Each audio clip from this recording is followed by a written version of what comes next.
Okay, Krunal Pandya உடைய நேத்து innings மாதிரி அன்னைக்கு சாண்ட்னர் 2 ஓவர் போட்டிருந்தாருன்னா நேற்று அப்படியே தலைகீழா மாறி இருக்கும். மும்பை உள்ள வந்திருப்பாங்க. ஸோ மும்பை உள்ள வந்திருந்தா ஆர்சிபிக்கு ஒரு இன்னும் பெரிய டஃப்பா இருந்திருக்கும். கடைசி பால் வரையும் அந்த மேட்ச் வந்து பயங்கர பரபரப்பா போயிருக்கும். ஆனா எது நடக்கணுமோ அது நன்றாகவே நடந்தது. எது நடக்க இருக்கிறதோ அதுவும் நன்றாக நடக்க போகுது. என்னடா டயலாக்லாம் பேசுறியே அப்படின்னு நீங்க யோசிக்கிறீங்க. இப்போ நடக்க போறது அப்படின்னா 2026 IPL கோப்பை இப்பவே எழுதி வச்சுக்கோங்க, சிஎஸ்கே கம்பேக் அப்படின்னு. ஸோ அந்த டேக்ல தான் இப்போ நம்ம பேச போறோம். 2026 சிஎஸ்கே வச்சிருக்கிற பயங்கரமான பிளான்ஸை இப்போ நம்ம வந்து பார்க்க போறோம். யாரை வெளியே அனுப்ப போறாங்க, யாரை வச்சுக்க போறாங்க, யாரை வந்து பிளேயிங் 11ல விளையாட வைக்க போறாங்க அப்படின்னு சொல்லி ஒரு பெரிய கேள்வி இருக்கு எல்லாருக்கும். ஸோ சிஎஸ்கே, ஏன்னா நம்ம முதலமைச்சர் மு.க. ஸ்டாலின் கூட தன்னுடைய ட்விட்டர்ல போட்டிருக்கிறாரு, சிஎஸ்கே கம்பேக் கொடுக்கணும், பயங்கர பதிலடியா இருக்கணும். எப்படி ஆபரேஷன் சிந்தூர் பாகிஸ்தானுக்கு ஒரு பெரிய பதிலடியா இருந்துச்சோ, நம்மளை கலாய்க்கிறவங்களுக்கு, நம்மளெல்லாம் ஓட விடுறவங்களுக்கு, நம்மளை வந்து ஏளனமா பார்க்கறவங்களுக்கு, 5 கப்பு எங்கடா வச்சிருக்கீங்க அப்படின்னு கேட்கறவங்களுக்கெல்லாம் ஒரு பெரிய கம்பேக் கொடுக்க போறது நிச்சயம்.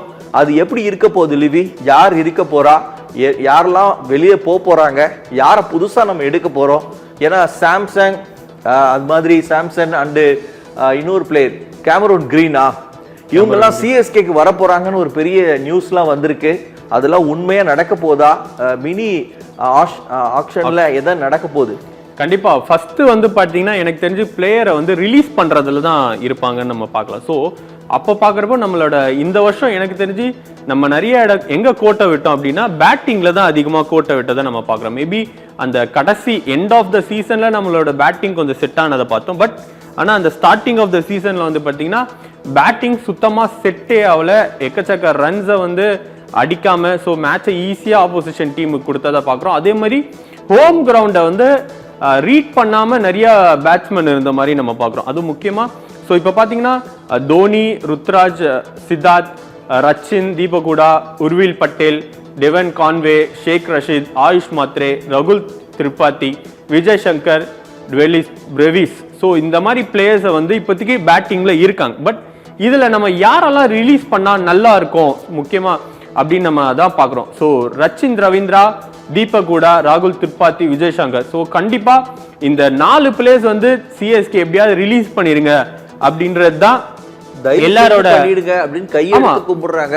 ஏன்னா இந்த வருஷம் எனக்கு தெரிஞ்சு ஆக்ஷன்ல நம்ம ஒரு பெரிய தப்பு பண்ணது இந்த முக்கியமா இந்த 3 பிளேயர்ஸ்னே நம்ம சொல்லலாம், ஹூடா, திரிபாதி, விஜய் சங்கர். ஸோ இவங்க 3 பேருமே எனக்கு தெரிஞ்சு டீம்ல எதுக்கு எடுத்துட்டு வந்தாங்கன்றது தான் ஒரு பெரிய கேள்வியாவே எல்லாருக்கிட்டையும் இருக்குது.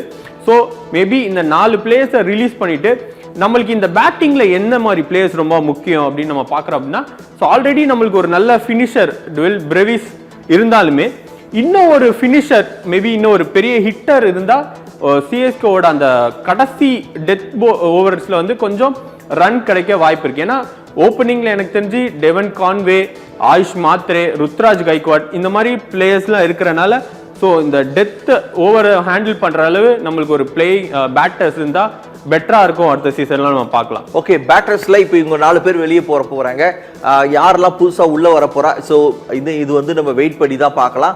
அது மாதிரி ஆல்ரவுண்டர்ல ஏதாவது மாற்றம் இருக்குமா? கண்டிப்பா ஆல்ரவுண்டர்ல நம்ம பார்க்குறோம். ஸோ ஆல்ரெடி நம்மளுக்கு இந்த வருஷம் சிவம் துபே நிறைய டைம் நம்மளுக்கு ஒரு பெரிய ஆல்ரவுண்டரா இருந்திருக்காரு. ஸோ அதே மாதிரி சாம் கரன், ஸோ ஜடேஜா, அஸ்வின், ஸோ இந்த மாதிரி பிளேயர்ஸ்லாம் இருக்கிற போது பட் ஆனால் நம்ம முக்கியமா ஆல்ரவுண்டர்ல தூக்க வேண்டிய பிளேயர்ஸ் யாரு அப்படின்னா கண்டிப்பா அஸ்வினை எடுத்துருங்க.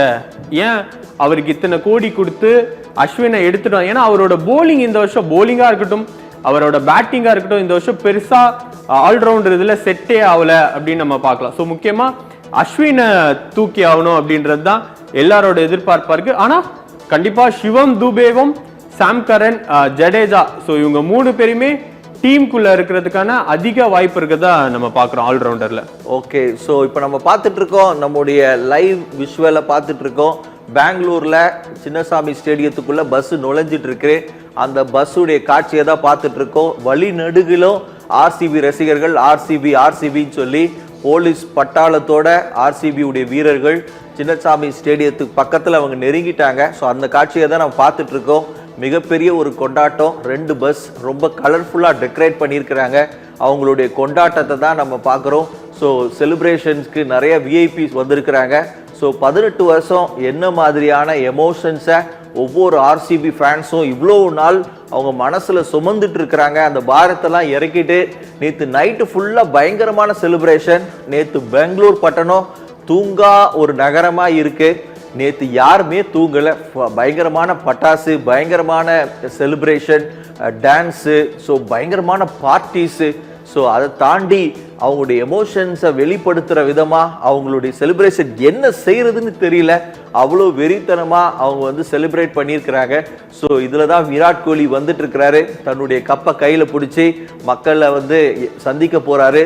சின்னசாமி ஸ்டேடியத்தில் இடம் இல்லைன்னு சொல்கிறாங்க. பயங்கர கூட்ட நெரிசல் நிரம்பி வழியுது. ஏற்கனவே அது ஒரு சின்ன கிரவுண்டு, ஆனால் இத்தனை ஆர்சிபி ஃபேன்ஸும் அது உள்ளே அடக்க முடியுமான்னு தெரியல. ஸோ அதெல்லாம் நம்ம கொஞ்ச நேரத்தில் நம்ம பார்க்க போகிறோம்.